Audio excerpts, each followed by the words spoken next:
There's this tiny moment in every Zoom call that tells you, frankly, everything you need to know about modern work. It's a moment so predictable, it might as well be hard-coded into the software. You hit the screen share button. You guys know what I'm talking about here. Your whole monitor shifts. Everyone's layout rearranges. Slack disappears.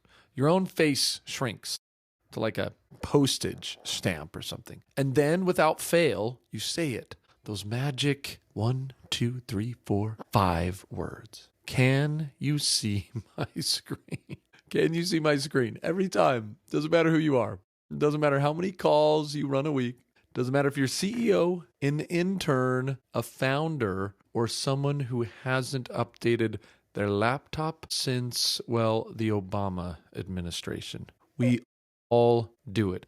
It's like a universal thing at this point. And here's the funny thing. Of course we can see it. It's the giant glowing rectangle that's just steamrolled every other window on the computer. The meeting literally cannot continue. We see it. But something deep in our, lizard brain kicks in and forces us to ask anyway. It's like a pilot tapping the altimeter, even though the plane is flying straight. It's like we suddenly need this verbal reassurance that, it's like the reality is real. And I'm not above it. Look, I'm probably the worst offender. I confidently click share. I watch the screen shift. Everything looks perfect.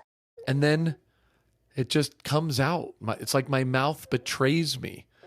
Can everyone see this? Why do we do this? At first I blamed anxiety. Leftover trauma from the early pandemic era when half of America was working from a kitchen counter on a barely functioning laptop. Back when Wi-Fi was held together by, duct tape and hope. And someone always spent 2 minutes talking before anyone told them they were screen sharing the wrong monitor.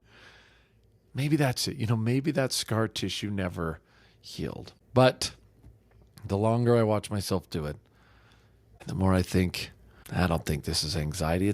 It's now become a ritual. It's like a learned script. It's like a weird little professional handshake we all perform because, everyone else performs it. Share the screen, ask the question, wait for the one person who always answers like they're announcing some weather report. Yep, got it. Yep, yep, see it, thumbs up. Once that confirmation lands, we breathe again. We move on with our lives. And the irony is it's like Zoom doesn't even need us to ask. It literally puts like a glowing border around the shared screen. It shows like a massive toolbar that says, you are screen sharing. It even previews exactly what the audience sees, but it's like we just don't trust any of it. We trust Mr. Michael, the guy who joined late and still hasn't figured out how to unmute himself. Think about how ridiculous it is. We trust a random coworker's eyesight more than we trust a $1 trillion company that's built the feature. It's funny. One of the things that really gets me is the moment you try not to ask, you do feel that wave of discomfort. Like you're breaking some sort of social contract. Like someone's going to interrupt you 30 seconds with and say, hey, I think you're probably showing the wrong thing. Or maybe not showing anything at all. Because we've all lived that horror, haven't we? We've opened up the wrong tab. We've all had a private note pop up in the worst possible time. We've all screen shared something we wish we hadn't. I can think of one not too long ago. Man, that was bad news. So what do?